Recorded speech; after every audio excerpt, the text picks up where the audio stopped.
Hi friends, நம்ம விஜய் மல்லி ஸ்டோரியோட court sequence கூடி சீக்கிரமே முடிவாக போகுது அப்படின்னு சொல்லலாம். ஸோ அதுக்கான ஆதாரத்தையும் மல்லி சேகரிச்சிட்டாங்க அப்படின்னு சொல்லலாம். அது பறிக்கிற விதத்தில் தான் ப்ரோமோ நிறைய விஷயங்கள் நம்மளுக்கு சொல்லுது அப்படின்னு சொல்லலாம். ஸோ ஏன்னா என்ன ப்ரோமோவில் காமிச்சிருக்காங்க அப்படின்னா மெயினாக இவங்க, அதாவது விஜயோட ஃபர்ஸ்ட் ஒய்ஃப் இறந்துட்டாங்க இல்லையா. ஸோ அவங்க இறந்ததுக்கான போஸ்ட்மார்ட்டம் ரிப்போர்ட் கண்டிப்பாக வேணும்னு சொல்லி தான் தேவசேனா கேட்டிருக்காங்க.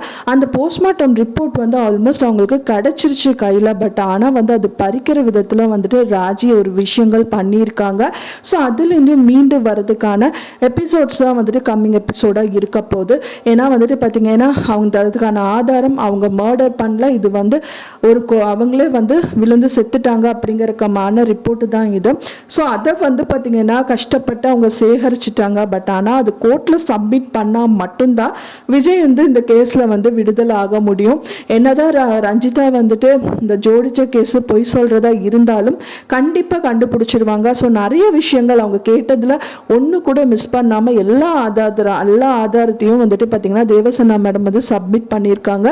பட் எக்ஸப்ட் இந்த ஒரு விஷயம் மட்டும்தான் விஜய் நிரபராதி அப்படிங்கிற மட்டும் ப்ரூவ் பண்ணணும். ஸோ அதுக்கான ஆதாரம் தான் இந்த போஸ்ட்மார்ட்டம் ரிப்போர்ட். ஸோ அதை சேகரித்து வச்சு அதை பறிக்க முயற்சி பண்ணாங்க அப்படின்னா கூட அதையும் பார்த்தீங்கன்னா மனோகர் அங்கே இருக்கிறதுனால ரொம்பவே யூஸ்ஃபுல்லாக இருக்குது. ஏன்னா ராஜி கண்டிப்பாக ராஜி அண்ட் ரஞ்சிதா எப்போவுமே மாற மாட்டாங்க. ஸோ அது மாற்றவும் முடியாது அப்படிங்கிறக்காக பாசிட்டிவான, அதாவது மல்லிக்கு பாசிட்டிவாக பேசுகிற ஒரு பர்சன் அங்கே இருக்கணும் தான் மனோகர் ஹெல்ப்பை கேட்டிருக்காங்க. மனோகர் பார்த்தீங்கன்னா தற்காலிகமாக தான் அவங்க வீட்டில் ஸ்டே பண்ணிட்டு இருக்காரு.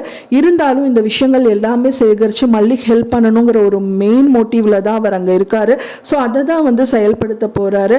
ஏன்னா இப்போ ராஜி பார்த்தீங்க அப்படின்னா அந்த ரிப்போர்ட் அவங்க கையில் இருக்கு, அதுவும் பெட்ல வச்சிருக்காங்க. ஸோ அது எங்கே இருக்கு அப்படின்னு தெரியல, அது கண்டுபிடிக்கணும் அப்படின்னு சொல்லி தான் இந்த மாதிரி விஜிலன்ஸ் ஆஃபீஸரை வர சொல்லி இந்த மாதிரி விஷயங்கள் பண்ணுறதா இருக்கலாம். ஸோ அவங்களும் சர்ச் பண்ணுற மாதிரி பண்ணுறாங்க. அந்த டயத்தில் மனோகர் கண்டுபிடிச்சிடாரு ராஜியோட பெட்டில் தான் பெட்டு கீழே வச்சிருக்காங்க அப்படின்னு சொல்லிட்டு கண்டிப்பாக அது கண்டிப்பாக மல்லி கையில் போய் சேரும்.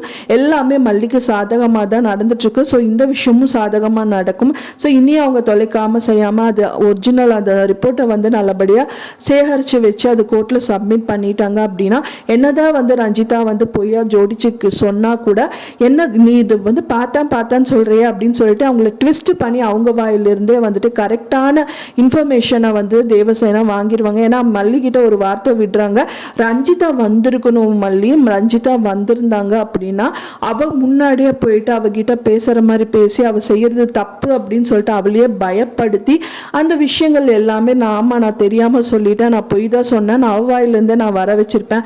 பட் ஆமாம், ஆனால் அவள் வராமல் போயிட்டா. சரி ஓகே, அடுத்த இதில் பார்த்துக்கலாம், அடுத்த ஹியரிங்கில் பார்த்துக்கலாம் அப்படிங்கிற மாதிரி அவங்க வெயிட் பண்ணிட்டு இருக்காங்க. ஸோ ரெண்டு விஷயம், ஒன்று பார்த்தீங்கன்னா அவங்க சேகரித்து வச்ச அந்த ஆதாரம், அண்ட் தென் ரஞ்சிதா வாயிலிருந்து அது பொய்யா தான் நான் சொன்னேன் அப்படிங்கிற ஒரு உண்மை வரணும். ஸோ இது ரெண்டுமே கண்டிப்பாக தேவசேனா அடுத்த ஹியரிங்கில் கோர்ட் சீக்வென்ஸில் காமிப்பாங்க. ஸோ அதோட கோர்ட் சீக்வென்ஸ் முடிஞ்சிட்டா ரொம்பவே நல்லா இருக்கும் அப்படின்னு எதிர்பார்க்கப்படுது. ஏன்னா கோர்ட் சீக்வென்ஸ் வந்துட்டே இருக்கிறதுனால பார்க்குற வியூவர்ஸ்க்கு ரொம்ப போரிங்காக இருக்குது அப்படின்னே சொல்லலாம். ஸோ ஈவன் எனக்கு கூட. ஸோ அதனால பார்த்தீங்கன்னா அந்த கோர்ட் சீக்வென்ஸ் அடுத்த எபிசோட்லையாவது கம்ப்ளீட் ஆனால் ரொம்பவே நல்லா இருக்கும். ஸோ நான் கம்ப்ளீட் ஆகிடும் அப்படின்னு தான் எதிர்பார்க்கப்படுது. நீங்கள் என்ன நினைக்கிறீங்க அப்படின்னு சொல்லிட்டு உங்களோட எதிர்பார்ப்பை எனக்கு மறக்காமல் கமெண்டில் ஷேர் பண்ணுங்கள். நான் சொன்ன இந்த தகவல் உங்களுக்கு பிடிச்சிருக்கும்னு நினைக்கிறேன் ஃப்ரெண்ட்ஸ். பிடிச்சிருந்தா மறக்காமல் லைக் பண்ணுங்கள், ஷேர் பண்ணுங்கள், கமெண்ட் பண்ணுங்கள், சப்ஸ்கிரைப் பண்ணுங்கள். மேலும் இன்னொரு மல்லி சீரியல் அப்டேட்டோட நெக்ஸ்ட் மீட் பண்ணுறேன். தேங்க்ஸ் ஃபார் வாட்சிங் மை வீடியோ ஃப்ரெண்ட்ஸ். நெக்ஸ்ட் வீடியோவில் பார்க்கலாம்.